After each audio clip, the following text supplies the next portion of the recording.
நான் எப்படி breast feeding stop பண்ணுறதை பற்றி சொல்கிறேன். ஃபர்ஸ்ட் டே நைட் ரெண்டாக வந்து ஸ்ப்ளிட் பண்ணிக்கலாம்.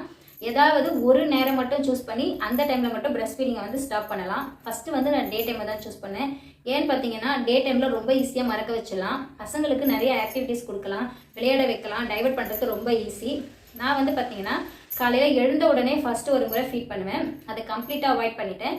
2 பேருமே மோஸ்ட்லி ஒரே டைமில் தான் எழுந்துப்போம். ஃபீட் பண்ணிவிட்டு வெளியே வர மாதிரி இருக்கும். அப்போ நான் என்ன பண்ணேன்னு பார்த்தீங்கன்னா ஃபீட் பண்ணாமலே அவனை வெளியே கூட்டிகிட்டு வந்துட்டு அவனை ஃப்ரெஷ் ஆக்கிட்டு நானும் ஃப்ரெஷ் ஆகிட்டு ஒரு டம்ளர் பால் வந்து ஃபீடிங் பாட்டிலில் வந்து கொடுத்துட்டேன். ஃபீடிங் பாட்டில் சஜஸ்ட் பண்ணுறீங்களே அது வந்து ரொம்ப நல்லதா அப்படின்னு நீங்கள் கேட்டிங்கன்னா, ரொம்ப சின்ன குழந்தையாக இருக்காங்க, 1 year to 1.5 years இருக்காங்கன்னா கண்டிப்பாக ஃபீடிங் பாட்டில் சூஸ் பண்ணிக்கோங்க. கொஞ்ச நாளைக்கு மட்டும்தான் இதை மறக்க வைக்க முடியும் அப்படின்னும் போது ஃபீடிங் பாட்டில் நம்மளால் ஈஸியாக மறக்க வைக்க முடியும். இப்போதைக்கு ஒரு ஆல்டர்னேட்டாக அதை கொடுங்க. காலையில் ஒரு டம்ளர் பால் போல் ஃபீடிங் பாட்டிலில் கொடுத்தேன்னா குடிச்சிருவான். ஸோ என்னோட பால் வந்து அவனுக்கு தேவைப்படாது.